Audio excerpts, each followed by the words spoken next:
Assalamualaikum warahmatullahi wabarakatuh. Kepada yang terhormat dosen penguji uji kinerja PPG dalam jabatan angkatan kedua tahun 2022. Perkenalkan, nama saya Solihan Yahya, sarjana pendidikan Islam. Saya mahasiswa PPG dalam jabatan tahun 2022 di LPTK Universitas Islam Negeri Mataram. Adapun nomor peserta saya yaitu 188 553 004 1008. Saya guru mata pelajaran fikih di Madrasah Ibtidaiyah Nurul Islam, Desa Semambung, Kecamatan Jabon, Kabupaten Sidoarjo, Provinsi Jawa Timur. Pada kesempatan kali ini, hari Rabu tanggal 26 Oktober tahun 2022, saya akan melaksanakan praktek pembelajaran guna memenuhi tugas ujian kinerja PPG dalam jabatan angkatan 2 tahun 2022. Untuk lebih jelasnya, berikut video yang telah saya laksanakan. Terima kasih.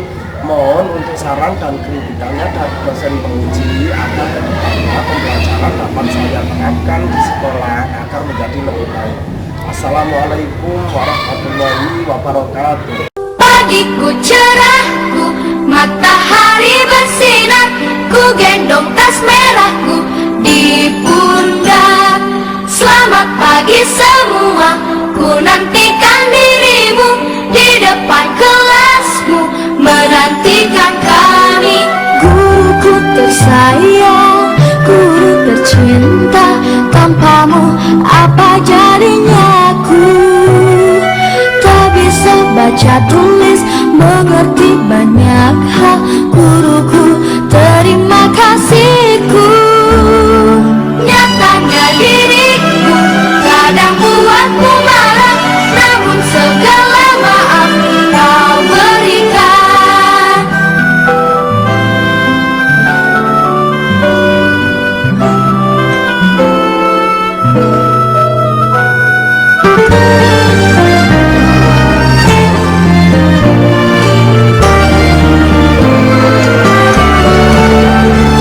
Assalamualaikum warahmatullahi wabarakatuh. Waalaikumsalam warahmatullahi wabarakatuh. Bagaimana kabarnya anak-anak? Baik. Sebelum kita mulai pembelajaran, mari kita berdoa terlebih dahulu. Berdoa mulai. Berdoa selesai. Untuk memulai pembelajaran hari ini, terlebih dahulu sebagai rasa nasionalisme, anak-anak memberikan dulu isi Pancasila. Baiklah, isi Pancasila akan dibacakan oleh siapa kira-kira? Ya, itu ayo dibunyikan isi Pancasilanya. Pancasila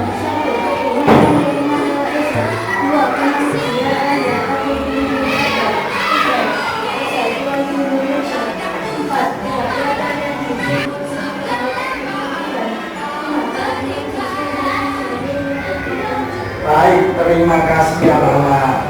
Kemudian sebelum kita mulai pembelajaran hari ini, anak-anak masih ingat materi minggu yang lalu tentang apa anak? Tanda. Kemudian jika kita lanjutkan ke hari ini, kita akan lebih fokus ke masalah head dan ikhtiar. Ada yang tidak masuk anak-anak? Nah, baik, berarti masuk semua ya. Baik, akan kita lanjutkan mata pelajaran hari ini yaitu tentang head dan ikhtiar.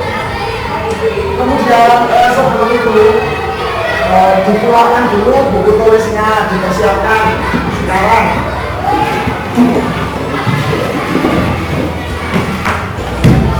Mulai materi hari ini, Pak Guru akan memotivasi kalian agar kalian lebih semangat lagi dalam mencapai ada suatu hal ada hadis yang menyatakan man aroda dunya fa'alaihi bil ilmi wa man aroda akhirah fa'alaihi bil ilmi wa man aroda rumah fa'alaihi bil ilmi. Siapa yang ingin mencari ilmu maka dengan ilmu, dan siapa yang menginginkan akhirat juga harus dengan ilmu. Dan barang siapa menginginkan keduanya, yang dimaksud dunia dan akhirat, maka juga harus dengan ilmu. Dari hadis tersebut maka kita harus lebih bersemangat lagi agar kita memperoleh di dunia hasanah wa fil akhirati hasanah.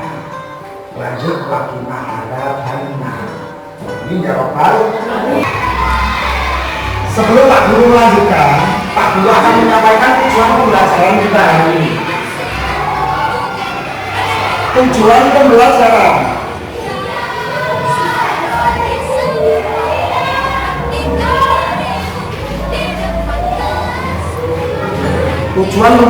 yaitu 1. Melalui kegiatan pemecahan masalah kontekstual yang disajikan dalam diskusi kelompok, peserta didik akan dapat menjelaskan pengertian head dan istilah dengan tepat dan jelas. Kemudian peserta didik akan dapat merinci macam-macam darah yang keluar dari rahim perempuan dengan teliti dan tegas. Kemudian peserta didik dapat merinci waktu terjadinya head dengan teliti dan jelas. Dan tujuan pembelajaran yang terakhir yaitu mampu menganalisis hal-hal yang dilarang ketika seorang mengalami head dengan teliti. Baik, anak-anak sekalian, Pak Guru setelah ini akan menyampaikan beberapa materi.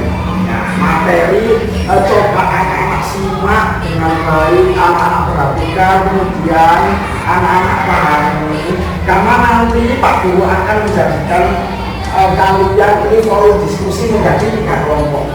Kita urut per bantunya ya. Nanti ketika Pak Guru selesai membacakan materi, kemudian anak-anak berkumpul di kelompok masing-masing. Baik, sudah sampai, yaitu head dan ikhtilaf. Head dan ikhtilaf, diperhatikan ya. Secara bahasa, head artinya aliran atau sesuatu yang mengalir. Sedangkan secara istilah, head adalah darah yang keluar dari rahim seorang wanita pada waktu-waktu tertentu yang bukan karena disebabkan oleh sesuatu penyakit atau karena melahirkan. Warna darah head biasanya merah kehitaman dan agak kental. Mimpi basah, ini untuk laki-laki. Mimpi basah terjadi ketika seorang laki-laki tidur, kemudian saat bangun sudah mengeluarkan mani atau sperma yang dikarenakan oleh mimpi berjima atau yang lainnya.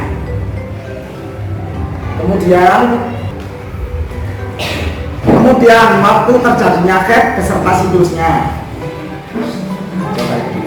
Waktu minimal head adalah sehari semalam. Ingat-ingat ya, 24 jam. Jika sebelum 24 jam sudah berarti itu berarti bukan head. Itu dinamakan istihadah.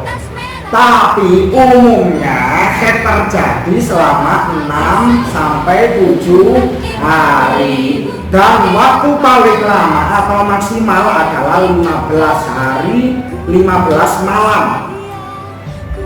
Kemudian waktu minimal suci. Waktu minimal suci itu sama dengan waktu maksimal suci. Waktu minimal suci yaitu antara 2 head ya, 15 hari 15 malam. Jadi kalau sebelum 15 hari 15 malam, anak-anak terutama yang perempuan sudah keluar darah lagi, itu bukan, itu istihadah. Usia wanita yang head minimal 9 tahun sampai ia memasuki usia menopause, yaitu sekitar 50 tahun. Nah, ini kesimpulannya. melihat ketentuan waktu haid seperti di atas. Jika ada seorang perempuan mengeluarkan darah dari kemaluannya dalam waktu kurang dari 24 jam atau lebih dari 15 hari 15 malam, jadi jika kurang dari 24 jam atau lebih dari waktu maksimal tadi, maka darah yang keluar tidak bisa disebut darah haid. Begitu juga jika ada seorang wanita yang suci dari haid belum mencapai 15 hari namun sudah mengeluarkan darah kembali, maka darah tersebut juga tidak disebut darah haid. Darah yang keluarnya kurang dari masa minimal haid atau lebih dari masa maksimal haid disebut darah istihadah. Istihadah. Ya. Darah istihadah adalah darah yang keluar dari kemaluan wanita di luar kebiasaan haidnya atau di luar waktu haid, serta bukan disebabkan karena melahirkan. Jika karena melahirkan disebut darah ini darah. Nah, jadi dapat kita simpulkan bahwa istihadah terjadi dalam kondisi satu, darah keluar dalam waktu kurang dari 1 hari 1 malam atau 24 jam. Darah keluar dalam waktu lebih dari 15 hari 15 malam. Darah keluar sebelum 15 hari dari masa suci haid sebelumnya. Hal-hal yang dilarang bagi perempuan haid. Nah, ini disimak baik-baik. Ini yang nanti akan didiskusikan. Ini nanti sebagai bahan diskusi. Dilarang apa saja, Pak? Sholat. Lanjut. Dilarang puasa, meskipun wanita yang sudah haid dilarang puasa, namun ia wajib untuk mengqadha atau mengganti di waktu yang berikutnya. Lanjut, apa saja Pak yang dilarang Pak? Dilarang tawaf atau mengelilingi Ka'bah, meskipun dilarang melaksanakan tawaf. Namun wanita yang sudah haid diperbolehkan untuk melaksanakan rangkaian haji yang lain seperti wukuf, sa'i, melempar jumroh dan lain-lain. Kemudian larangan berikutnya adalah menyentuh mushaf serta membaca Al-Qur'an. Lalu kemudian bagaimana jika membaca lirik yang di dalam Al-Qur'an? Karena itu sebagai rutinitas. Kemudian larangan yang terakhir adalah iktikaf. Apa iktikaf anak-anak? Iktikaf anak-anak? Kerja di masjid.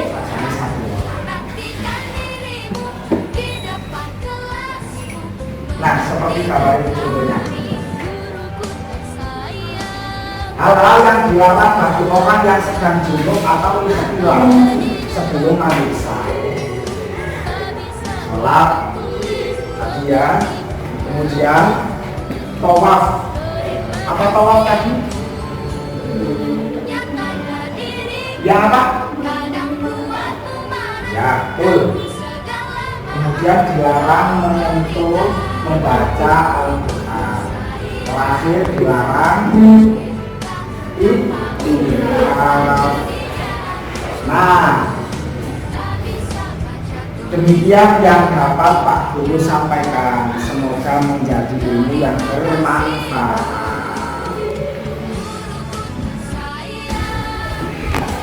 Baik anak-anak sekalian, setelah kalian membuat kelompok diskusi ini, Pak Guru akan memberikan soal untuk mendiskusikan apa saja lagi yang dilarang seseorang dalam masa haidnya atau ikhtilam jika belum mandi junub. Ya, bisa dimengerti? Apa saja yang dilarang itu Pak? Nanti setelah anak-anak tulis, nanti ketua kelompoknya mempresentasikan di depan. Bisa dimengerti Pak? Baik, akan saya berikan lembar. Anak-anak sekalian, pada proses pembelajaran ini yang anak-anak akan diskusikan yaitu kapan waktu terjadinya haid itu. Maksudnya waktu minimal, waktu maksimal itu nanti anak-anak sebutkan dan anak-anak diskusikan. Kemudian setelah itu apa saja Pak hal-hal yang dilarang ketika seseorang mengalami masa haid atau ikhtilam sebelum dia mandi besar, yaitu alias dalam keadaan hadas besar. Bisa dimengerti nggak? Baik, silakan dikerjakan. Guruku tersayang, guruku cinta, tanpamu apa jadinya aku? Tak bisa baca tulis, mengerti banyak hal. Guruku terima kasihku, nyatanya diriku kadang buatku. Baik, anak-anak tolong melakukan diskusi. Kemudian tugas selanjutnya adalah salah satu perwakilan dari setiap kelompok untuk mempresentasikan hasil diskusinya tadi di depan. Kalian silakan dari kelompoknya Kohar, kalian maju. Masuk, baca yang keras. Hal-hal yang dilarang bagi perempuan yang sedang haid: 1. Sholat, 2. Puasa, 3. Tawaf, 4. Menyentuh Quran, 5. Iktikaf di masjid. Baik, tepuk tangan anak-anak.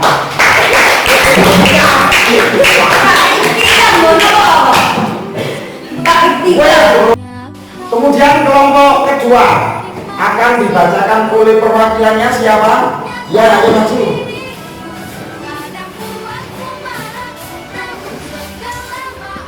Hal yang dilarang bagi perempuan yang haid: 1. Sholat, 2.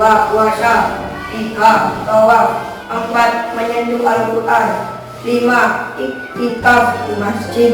Tepuk tangan. Lanjut dari kelompok sini terakhir, ayo siapa yang mewakili? Balik Roma, please. Roma, please.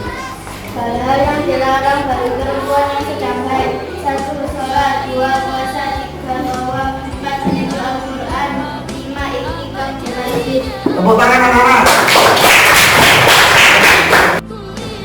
Baik anak-anakku sekalian, selanjutnya adalah kita membuat kesimpulan bersama Pak Guru. Setelah anak-anak tadi melihat materi, kemudian anak-anak mendiskusikan, sekarang kita simpulkan pembelajaran hari ini. Ada yang bisa ngasih kesimpulan? Iya, apa kesimpulannya? Iya, betul, bagus. Kemudian ada lagi? Ya? Usia haid dimulai sekitar usia 9 tahun sampai 50 tahun. Usia haid dimulai sekitar umur 9 tahun, kira-kira kelas 3 atau 4 ini ya, dan diakhiri ketika usia 50 tahun alias disebut menopause. Kemudian kesimpulan selanjutnya ada yang bisa menyimpulkan? Oh ya, ayo. Apa? Hal-hal yang dilarang wanita Yang sedang haid ada berapa? Ada 5, apa saja? sholat, puasa, tawaf, iktikaf di masjid. Terus terakhir? Oh sudah, oh ya. Hal-hal yang dilarang ketika seseorang mengalami haid atau hadas besar ada 5. 1, dilarang sholat, tapi wajib mengqadha ketika nanti sudah suci. Lanjut, dilarang tawaf, mengelilingi Ka'bah 7 kali. Kemudian dilarang membaca ataupun menyentuh Al-Quran. Kemudian dilarang untuk berpuasa, wajib mengganti juga. Kemudian yang terakhir dilarang iktikaf atau berdiam diri di masjid. Anak-anak sekalian, tadi kita menyimpulkan hasil belajar. Nah, sekarang Pak Guru akan tanya jawab kepada anak. Yang bisa angkat tangan dulu. Berapa waktu minimal seorang wanita mengalami haid? Apa? Angkat tangan dulu. 24 jam atau 1 hari 1. Kemudian berapa maksimal masa haid bagi seorang wanita? 15 hari alias 2 minggu.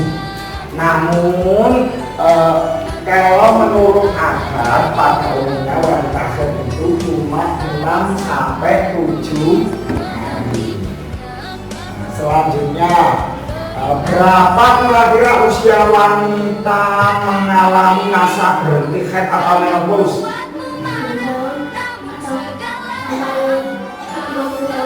50 tahun. Kemudian darah yang keluar di luar masa haid disebut darah apa? Darah istihad. So, sekarang yang keluar setelah melahirkan dinamakan darah nifas. Betul. Proses pembelajaran hari ini sudah kita lalui. Saatnya kita akan mengerjakan evaluasi pembelajaran yang terakhir. Namun sebelum menginjak ke evaluasi, mungkin dari anak-anakku sekalian ada yang berpendapat barangkali. Oh ya, silakan. Hari ini saya merasa senang mempelajari bab haid dan ihtilam. Apalagi sebagai seorang laki-laki saya akan mengalami ihtilam. Agar saya tahu apa itu ihtilam beserta larangannya agar kemudian ibadah yang saya lakukan dan bisa terarah. Ya, baik, terima kasih sudah berpendapat. Berarti itu menandakan materi ini telah kalian pahami. Kemudian barangkali ada lagi yang mau berpendapat, silakan. Oh ya, ayo silakan. Hari ini saya merasa senang mempelajari bab haid dan ihtilam. Apalagi sebagai seorang perempuan saya akan mengalami haid. Agar saya tahu apa itu haid beserta larangannya, agar kemudian ibadah yang saya lakukan menjadi sah dan terlarang. Tepuk tangan juga. Ada lagi yang berpendapat? Oh, tidak ada ya. Baik. Syarat sah suatu ibadah itu harus suci dari hadas kecil maupun hadas besar. Nah, ketika kalian laki-laki ataupun perempuan yang mengalami haid ihtilam, berarti kalian terkena hadas besar. Jadi gimana ibadahnya? Sholatnya, tawafnya, sah atau tidak? Tidak. Baik. Sebelum kita menutup pembelajaran kali ini, Pak Guru akan mencoba mengevaluasi anak-anak seberapa berhasil anak-anak dalam memahami materi haid dan ihtilam kali ini. Nanti anak-anak mengerjakan sesuai dengan perintah apa yang ada di lembar portofolio ini, ya. Bisa dimengerti, nak? Bisa. Baik, langsung dikerjakan, dikeluarkan yang tulisnya.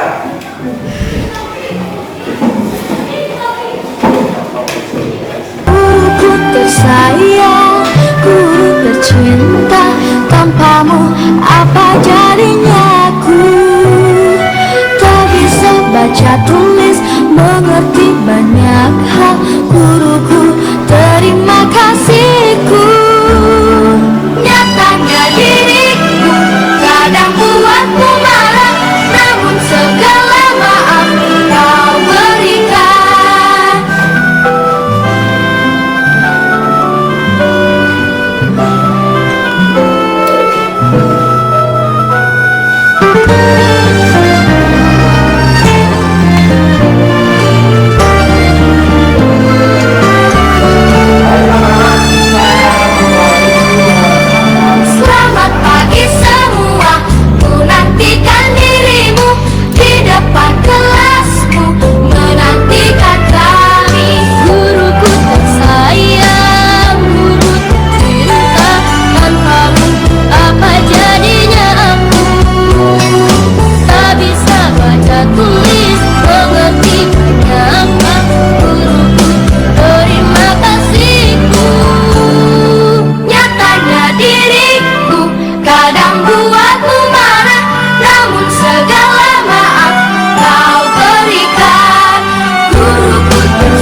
Rupanya penguasaan materi dari Pak Guru kali ini anak-anak telah menangkap ya tentang dan Islam. Pak Guru telah mulai hasil belajar kalian yang kalian buktikan dengan pekerjaan di portofolio. Pak Guru akan mengingatkan kembali bahwa pertemuan berikutnya kita akan mempelajari tentang mandi wajib setelah haid dan ikhtilam. Nah, himbauan dari Pak Guru adalah sebelum memulai pembelajaran pekan ke depan, anak-anak terlebih dahulu harus belajar di malam harinya ya, agar proses pembelajaran di pagi harinya kita akan lancar. Mandi wajib setelah haid dan ikhtilam merupakan satu rangkaian dari materi yang kita pelajari hari ini. Kenapa? Karena materi hari ini haid dan ikhtilam itu menjadi sebab, dan yang akan kita pelajari mandi wajib adalah menjadi akibat. Dari sini bisa dimengerti ya? Bisa. Kemudian kalau bisa malam harus itu anak-anak belajar lebih dahulu, apalagi dapat informasi atau media sumber ajar dari bahan-bahan lain. Misalnya anak-anakku sekalian ini kan ngaji ya, baik di PPD maupun di madrasah dinia, untuk memperoleh wawasan keilmuan yang luas. Anak-anak bisa tanya lagi di guru ngajinya kepada orang tuanya. Kalau misalnya anak peserta didik perempuan ini malu, Pak, ketika saya bertanya ke bapak, karena saya dan bapak ini lawan jenis, bisa tanya ke ibunya atau ustadzanya ya, supaya kalian ini tidak kaku dalam keilmuan ini. Lah, adapun ketika anakku sekalian ini sudah mengalami hadas besar berupa haid dan ikhtilam ini ya, anak-anak nanti harus mandi wajib agar ibadahnya menjadi sah. Adapun mandi wajib akan kita pelajari pada materi berikutnya ya. Demikian anak-anak, mari kita tutup pembelajaran hari ini dengan membaca bacaan kafaratul majelis agar ilmu yang kita peroleh menjadi lebih berkah dan bermanfaat. Amin. Anak-anak bisa menirukan. Bismillahirrahmanirrahim. Bismillahirrahmanirrahim. Subhanallahumma wa bihamdika asyhadu an la ilaha illa anta Asyhadu an la